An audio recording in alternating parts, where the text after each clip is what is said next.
I buried my husband 6 months ago. Yesterday, I saw him alive.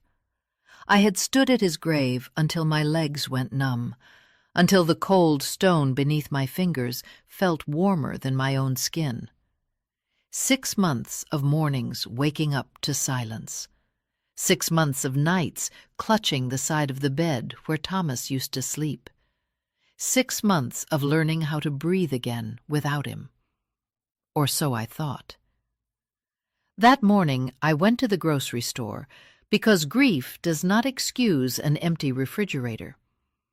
I remember standing in the canned goods aisle, staring at rows of beans and soups, thinking how strange it was that life kept moving so normally when mine had stopped. I reached for a jar of tomato sauce, and that was when I heard it. His voice. Not loud, not calling my name, just a familiar sound carried by habit. A soft cough followed by a muttered complaint about prices. The exact same tone I had listened to for 41 years. The sound that used to drift from the kitchen while he read the paper. The sound I had sworn I would never hear again. My hand froze mid-air. I turned slowly, my heart already pounding as if my body knew the truth before my mind could accept it.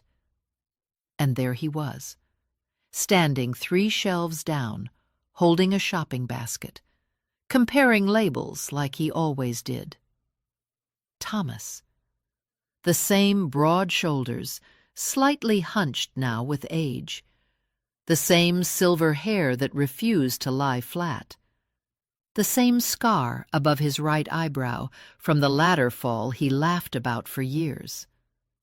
The man I buried. The man whose name was carved into marble. I dropped the jar. It shattered on the floor, red splattering across white tile like something alive. People gasped. Someone said, "Ma'am, are you okay?" I did not answer. My feet were already moving. "Thomas!" I cried, my voice breaking apart as it left my throat. "Thomas, it is me!" He turned. For one terrible, hopeful second, I expected recognition. I expected shock. I expected his face to light up the way it always did when he saw me after a long day. Instead, he looked confused. Genuinely confused. "I am sorry," he said slowly, carefully, as if speaking to someone fragile. "I think you have me mistaken for someone else." The words hit harder than the sight of him. Mistaken. As if 41 years could be mistaken. As if I had not memorized every line of his face in the dark. "No," I whispered, stepping closer. "No, Thomas. It is me, Eleanor, your wife." He took a step back. That movement hurt more than anything. Thomas never stepped away from me, not once, not even during our worst arguments. "My name is Daniel," he said. "Daniel Brooks. I do not know you." His voice was the same, deep, slightly rough, the voice that told me he loved me on quiet nights when words felt too small. I reached for my phone with shaking hands and pulled up a photo from last summer, his last birthday, us sitting on the porch, his arm around my shoulders. I held it up between us. "Look," I said. "Look at this. Do you remember this day? You burned the steaks and blamed the grill." He glanced at the screen. Just for a moment, something flickered in his eyes. A pause too long, a tightening of his jaw. Then he shook his head. "I am sorry," he repeated. "I have never seen that photo before. You must be going through something very difficult." He placed a hand on my shoulder. That touch nearly broke me. It was his hand, the same warmth, the same weight, the same place he always touched when he wanted to calm me down. "Please," he continued gently, "you should sit down. Get some water." I stared at his left hand. "Show me your fingers," I said suddenly. He frowned but lifted his hand. There it was, the crooked pinky, the one he broke at 15 fixing his mother's roof, the one I used to tease him about when we held hands. My stomach dropped. "I have to go now," he said quickly, already turning his card away. "I truly hope you feel better." And just like that, he walked away. I stood there shaking while an employee cleaned the mess at my feet. People avoided my eyes. Someone whispered, "Poor woman." They were wrong. I was not poor. I was terrified.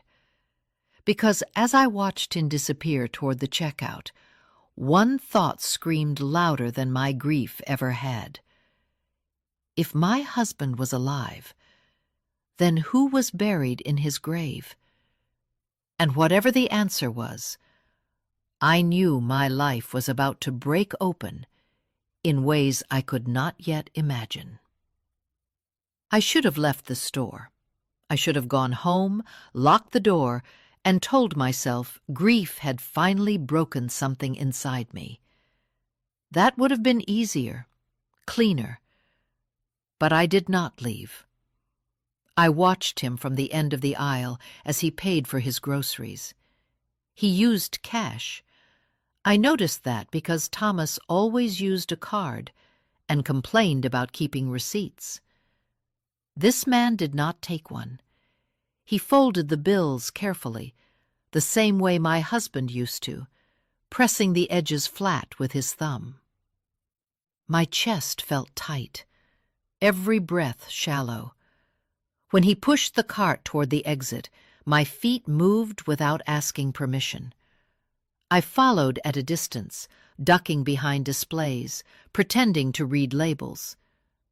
I felt ridiculous and desperate, and completely awake all at once. Outside, the afternoon air hit my face. He loaded his groceries into an old sedan, white paint dulled by age, a dent along the rear door. Not the car Thomas owned.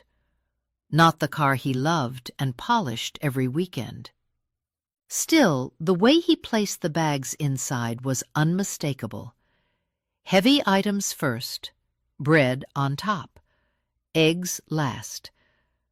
I memorized the license plate without realizing I was doing it. He pulled out of the parking lot and drove away. I stood there for a few seconds, my hands clenched at my sides, then walked to my car. The one Thomas bought me 2 years before the accident, saying he wanted me to have something safe, something reliable. I followed him. I stayed 3 or 4 car lengths back, close enough not to lose him, far enough not to be noticed. My heart pounded so loudly, I was afraid it would give me away. We passed streets I knew, then turned into neighborhoods I rarely visited. The houses grew smaller, older, more modest.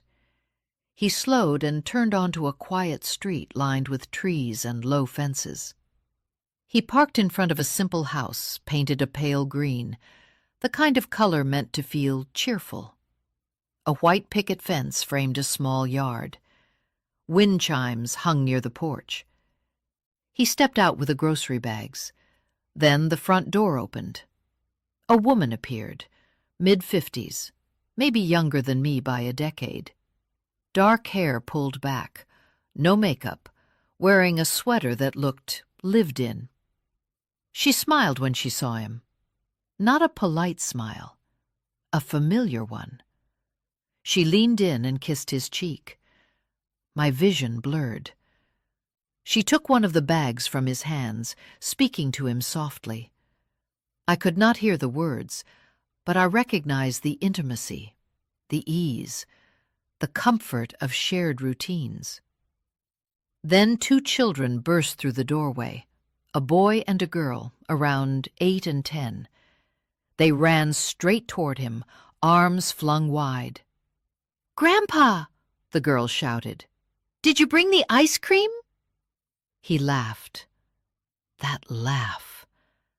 The sound hit me like a physical blow, lopsided and warm. The laugh I heard in our kitchen for decades. The laugh I thought I would never hear again. He crouched down, letting them climb onto him, balancing grocery bags with practiced skill. The woman watched, smiling, her hand resting lightly on his back. They all went inside together. The door closed. I sat frozen in my car, parked halfway down the street, my hands gripping the steering wheel. The sun streamed through the windshield, warming my face. Only then did I realize I was crying.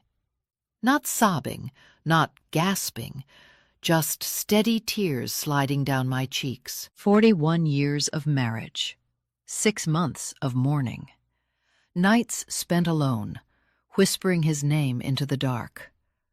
And he was here, alive, laughing, holding children who were not mine.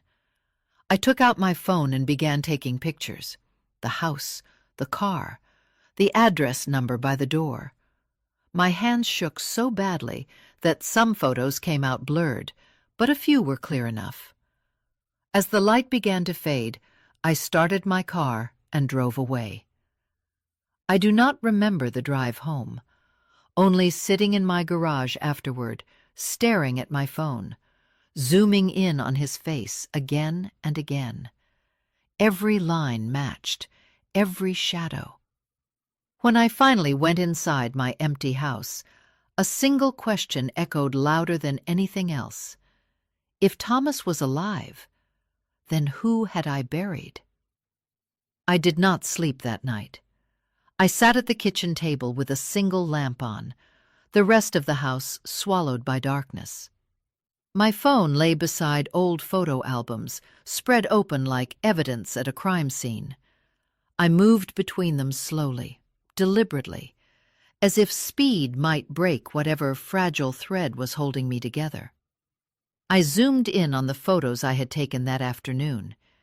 His face as he turned toward the house, his profile through the car window. Then I looked down at pictures from our past, our wedding day, his first gray hair, a beach photo from years ago where his shirt rode up slightly. Every detail matched. The scar above his eyebrow from the ladder fall, the small mole near his collarbone he hated because it made him self-conscious, even the slight unevenness in his ears that only I ever noticed. These were not things grief invented. These were facts etched by time. I pressed my fingers to my lips to stop them from trembling. Twins did not share scars. Strangers did not share memories written into flesh. I stood up and paced the house, my footsteps echoing in rooms that suddenly felt unfamiliar. This place was supposed to be my safe space, the home Thomas left me. Now it felt like a stage set built on a lie. At 3:40 in the morning, I stopped pacing and picked up my phone. I called my son. It rang once, twice, 3 times. On the 4th ring, Lucas answered, his voice thick with sleep. "Mom, do you know what time it is? I need you to come over right now," I said. A pause. "Mom, it is the middle of the night. Did something happen?" "Yes," I said. "Something happened." Another pause, longer this time. "Mom, if this is about Dad again, we talked about this. You have been through a lot. Grief can do strange things." "I saw him yesterday," I said. "I saw your father alive." Silence, then a breath, sharp, controlled. "Mom, what did you take? Did you miss your medication?" "I followed him home, Lucas. I saw where he lives. I saw his family." My voice did not shake. That seemed to scare him more. "Stay there," he said finally. "Do not go anywhere. I am coming." The call ended. I went to the bathroom and looked at myself in the mirror. I barely recognized the woman staring back. Dark circles under my eyes, hair pulled back without care, a face that looked older than it had 6 months ago. When Lucas arrived 40 minutes later, he did not knock. He let himself in, just like he used to when he was a teenager. He found me back at the kitchen table, surrounded by photos. "Mom," he said softly, "what is going on?" I handed him my phone first. I did not speak.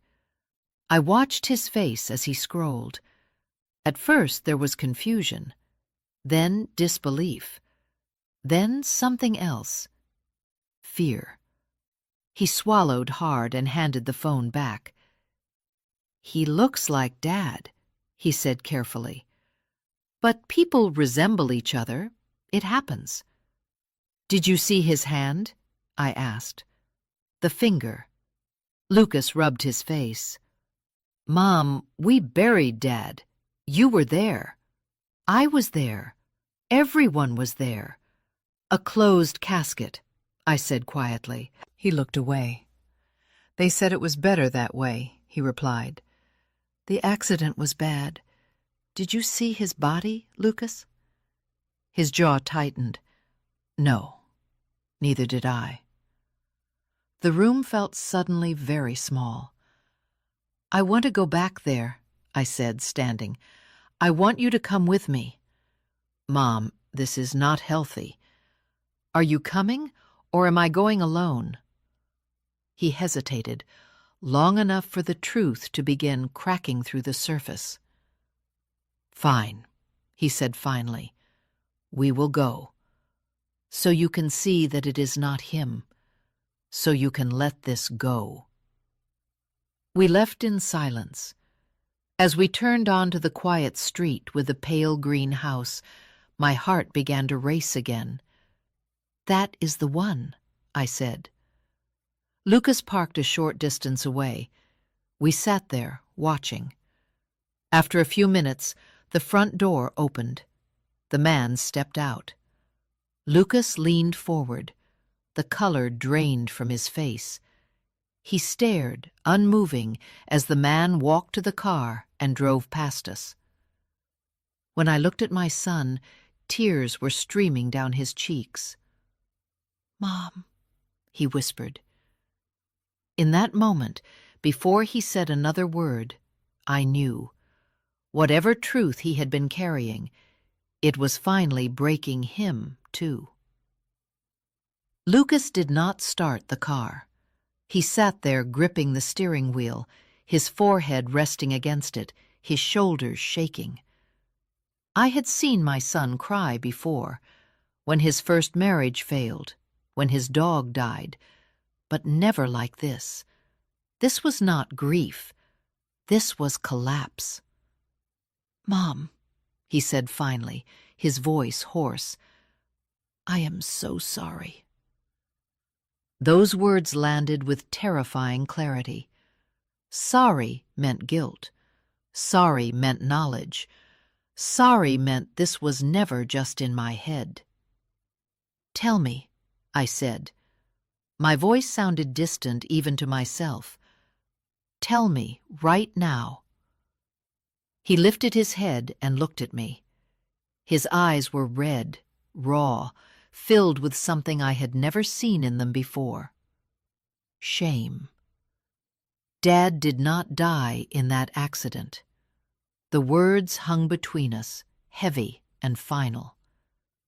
I did not scream. I did not gasp. Some part of me had already crossed into a place where shock could no longer reach.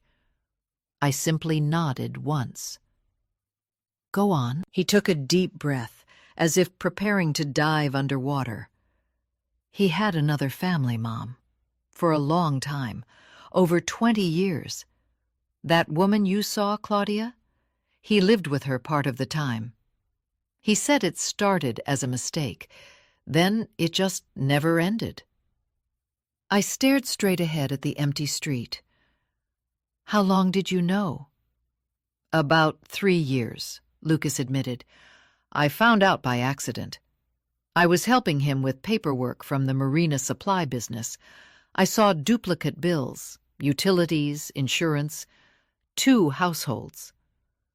The marina supply business, the job that kept him traveling constantly, the job I had defended to friends when they said he was gone too much. And you said nothing? He wiped his face with his sleeve. He begged me not to tell you. He said it would destroy you. He said if you found out, you would take half of everything, the business, the house, everything he built. Everything we built, I corrected. Lucas nodded miserably. 6 months ago, he came to me with a plan. He said he wanted to end the double life and be with her for good. But if he divorced you, he would lose too much. So he decided it would be easier if you thought he was dead. My hands began to shake. Easier for whom? For him, Lucas whispered, and for me. I turned to him sharply. For you? He looked away. If he died, everything passed to me automatically. The business assets, the accounts. He transferred most of the money to himself first, under a different name. The rest came to me. I thought I could take care of you, give you an allowance, make sure you were okay. An allowance, like a child, like a stranger. How did he fake it? I asked. My voice was eerily calm. Lucas swallowed. There was a man, a homeless man, terminally ill.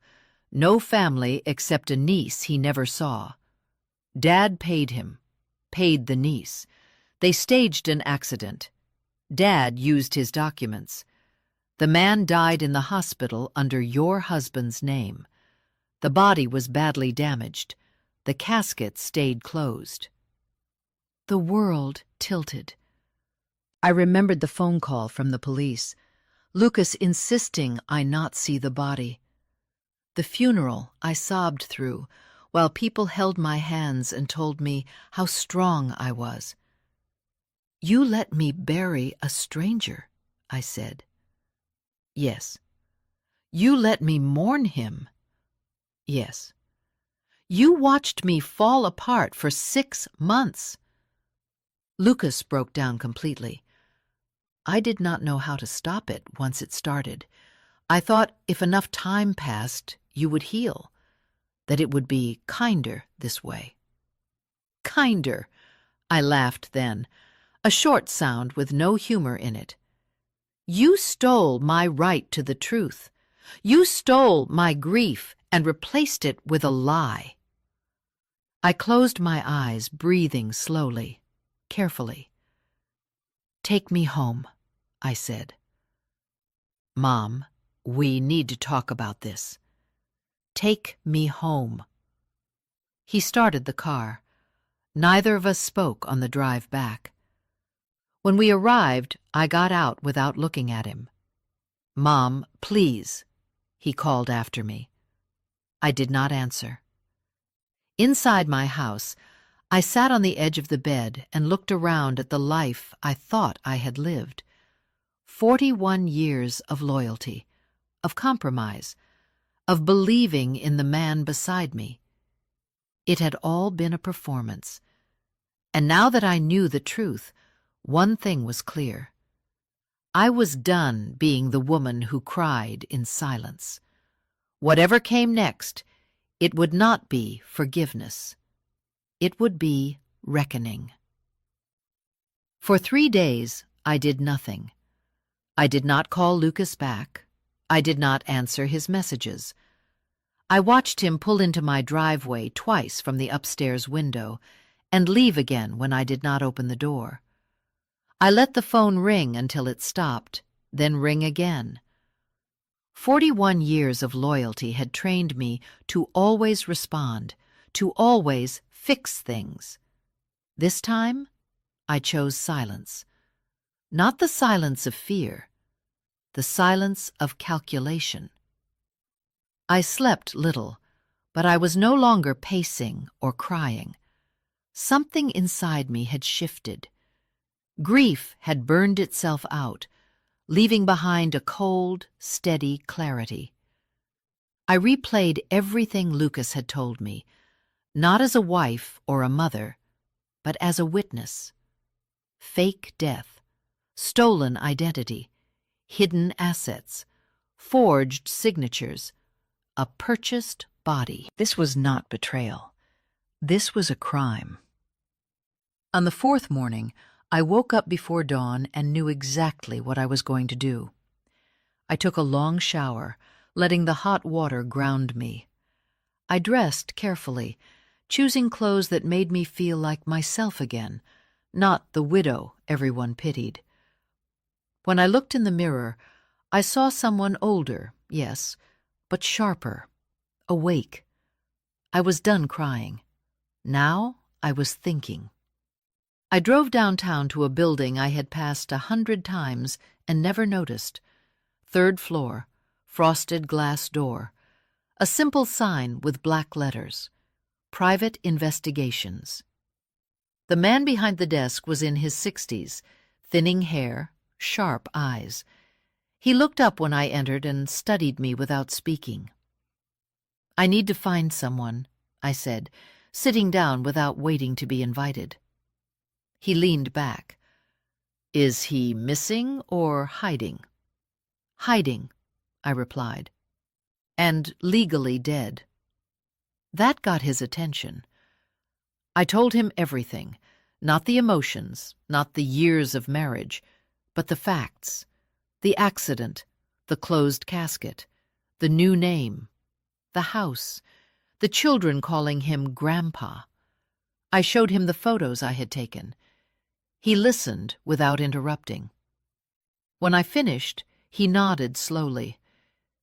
"If what you are saying is true, this goes beyond cheating. This is identity fraud and financial deception. It will take time. It will cost money." "I can pay," I said. "I want proof. Bank records, property records, fake documents, everything." He named a number. I did not flinch. I wrote the check. "I want the truth documented," I said. "Not suspected, proven." He smiled faintly. "I can do that." Over the next week, I watched from the edges of my own life. I returned to the street with a pale green house at different hours, wearing hats and sunglasses, sitting in my car like a stranger. I learned his schedule. He left every morning at the same time. He returned in the evening. Weekends were for the children, Sundays for church. A good man, the neighbors would have said. I learned the name he used, the work he did now, the modest life he pretended was new. I watched the woman touch his arm the way I used to. I watched him smile with the ease of someone who believed his past was buried. It was not. The investigator called me 7 days later. "I have enough for a full report," he said. "You should come in." The folder he handed me was thick, heavy, real. Fake birth certificate, issued years after my husband was supposedly born. Bank accounts opened under the false name, with nearly $2 million transferred before the accident. Utility bills and tax records tying him to 2 households for over 2 decades. And then the last page. Phone records, multiple calls, regular, long, between my husband and my son. before the accident, after the funeral. During the months, I thought I was alone. Lucas had not just known, he had stayed involved. I closed the folder slowly. "Thank you," I said. As I walked out of that office, something settled inside me. This was no longer about rage or revenge. It was about dignity, about truth, about refusing to be erased quietly. They thought I would mourn forever. They thought my silence meant weakness. They were wrong. The storm had not passed. It had only just begun. I did not confront Lucas right away. That was the hardest part. Every instinct in me wanted to scream, to throw the evidence on the table and demand answers. But anger rushes. Strategy waits. And for the first time in my life, I chose patience over emotion. I took the folder home and read every page slowly. Bank transfers, dates, amounts, accounts opened under a name that did not exist, documents signed while my husband was supposedly dead. Everything was neat, organized, planned. This had never been a panic decision. It had been calculated. I made an appointment with an attorney the next morning, not the kind who handled wills or real estate. I needed someone who understood fraud, financial crimes, identity theft. She was direct, sharp, no wasted words. "What you are describing is a criminal conspiracy," she said after reviewing the documents. "Your husband committed identity fraud and financial theft. Your son aided and benefited. You are entitled to restitution, and there is strong ground for criminal charges." I felt a strange calm listening to her. "What do you need from me?" I asked. "A confession would help," she replied, "especially from your son. We also need proof of asset transfers and forged authorizations. If we have that, the case is airtight." I already knew where those documents would be. Lucas kept an office at the main supply warehouse. He had once given me a spare key years ago for emergencies. I had never used it, until now. But first, I needed him to talk. I called him that afternoon. "Mom," he answered immediately. "Are you okay? I have been so worried." "I am tired," I said, letting my voice soften. "I do not want to fight anymore. I just need to understand everything so I can move forward." There was relief in his breath. "Of course, Mom. Anything you want to know." "Let us have lunch tomorrow," I said. "Somewhere quiet." He agreed without hesitation. That night, I placed a small recorder in my purse. I practiced keeping my hands still. I rehearsed my questions until they sounded like curiosity instead of accusation. At lunch, I listened. I let him talk. I asked when the plan started, how the money was moved, who signed what, where the proceeds from the sales had gone. Each answer came easily to him now, unguarded, confident that I was still his mother, still safe. He did not notice the recorder. He did not notice that every word was sealing his fate. While we ate, my attorney and the investigator were already at work. With the evidence I had provided, they secured emergency access to financial records. The transactions told the rest of the story. Forged signatures, unauthorized sales, funds wired into accounts Lucas controlled. By the time lunch ended, the trap was closed. That afternoon, my attorney filed the complaint with the district attorney. Fraud, forgery, financial exploitation, identity theft. 2 hours later, she called me. "The case has been accepted. Warrants are being prepared. I sat alone in my living room when the call ended. The house was quiet. No music, no television, just the ticking clock on the wall. I thought of the woman I had been 6 months ago, crying into an empty pillow, begging a dead man to come back. That woman would not have survived this moment. But I was no longer her. I did not feel joy or triumph. I felt resolved. The truth was no longer mine alone. Soon, it would belong to the law. The first call came at dawn. It was not Lucas. It was my attorney. "They have issued the warrants," she said. "Your son was taken into custody early this morning. No resistance." I closed my eyes and let the words settle. Somewhere across the city, Lucas was being handcuffed, read his rights, led into a car in front of neighbors who once admired him. The weight of that did not feel like victory. It felt like inevitability. An hour later, my phone began to ring. Lucas, over and over. I did not answer. Then a message from his wife, short, shaking. "What did you do?" I set the phone face down and made coffee. By noon, the news had spread through the family. Cousins, old friends, people who had stood beside me at the funeral, who had hugged me and said I was strong. Now they were calling to ask questions they did not want answered. I ignored them all. At 2 in the afternoon, my attorney called again. "There is something else," she said. "The identity he is using, Daniel Brooks. It is being formally invalidated. The accounts under that name have been frozen. He has nowhere to hide." That was the moment I knew I needed to see him.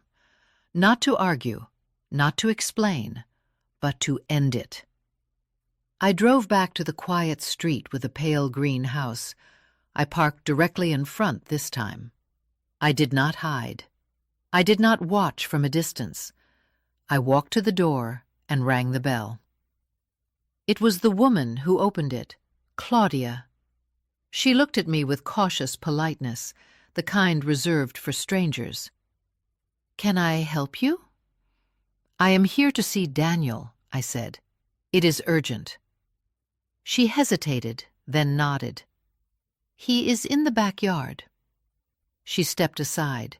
He was standing near the fence, tools in his hands, sleeves rolled up. For a second, he did not see me. Then he turned. The recognition was immediate. "Eleanor," he whispered. I held out the envelope. "These are legal documents," I said calmly. "You need to read them." His hands trembled as he took the papers. His eyes moved quickly across the page. I watched the color drain from his face. "What is this?" he asked. "What did you do?" "I did nothing," I replied. "I told the truth." He looked past me toward the house. "Does she know?" I raised my voice just enough. "She knows now." Claudia appeared behind him, confusion on her face. "Know what?" He did not answer. "I am his wife," I said. "His legal wife. We were married for over 40 years. The man you know as Daniel does not exist." The silence that followed was unbearable. Claudia stared at him. "Is this true?" He closed his eyes. She stepped back, as if the ground had shifted beneath her feet. "You said you were widowed," she whispered. "You said you had no one." "I had someone," I said. "Me." He fell to his knees on the concrete. "Eleanor, please, I can explain." "No," I said. "You have explained enough. You chose deception. You chose theft. You chose to erase me." Sirens wailed faintly in the distance. "They are coming," he said hoarsely. "Yes." I turned to leave. "Eleanor," he called after me, "for the years we shared, for what we were." I stopped, but I did not turn around. "What we were was real to me," I said. "That is why you will never understand what you destroyed." I walked away as the sound of approaching sirens grew louder. I did not look back when the police pulled up. I did not watch them lead him away. Daylight had finally reached the truth, and nothing built on lies survives the light.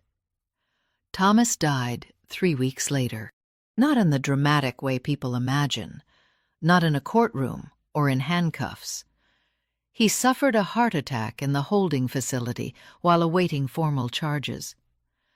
The call came early in the morning, calm and procedural, as if informing me of a missed appointment. "He passed at 5:20 a.m., the voice said. "You are listed as next of kin." For a long moment, I said nothing. I did not feel relief. I did not feel sorrow. What I felt was distance, as if the man they were describing no longer belonged to my life in any meaningful way. "Cremate him," I said finally. "Scatter the ashes at sea. No service." There was a pause. "Are you certain?" Yes. He had already taken enough from me. He was not taking one more performance. The legal process moved forward without him. The invalid identity was erased. The accounts were returned to their rightful status. The assets that had been hidden, sold, or transferred under false authority were recovered and redistributed by the court. What was stolen came back to where it belonged. Lucas accepted a plea deal. He was sentenced to prison time for financial fraud and forgery. Not a lifetime, but long enough to understand the cost of his choices. We spoke once after the sentencing. It was not forgiveness, it was clarity. "I love you," I told him, "but love does not erase consequences." He nodded. For the first time, he did not argue. Months passed. The house felt different, lighter. I redecorated not to erase memories, but to claim space. I returned to the hobbies I had abandoned years ago. I traveled with friends. I laughed without guilt. I slept through the night. Grief had not destroyed me. Silence had. And truth had saved me. One afternoon, I visited the cemetery where a stranger lay beneath my husband's name. I stood there briefly, not to mourn, but to close the door on the woman I used to be. That grave did not hold my husband. It held my innocence. I left without looking back. Today, my life is quieter. Smaller in some ways, stronger in all the ways that matter. I no longer confuse loyalty with self-erasure. I no longer believe love requires silence. I learned that dignity is not granted by marriage or blood. It is claimed the moment you refuse to be lied to any longer. And I learned that even after betrayal, even after years of deception, it is never too late to choose yourself. That choice changes everything.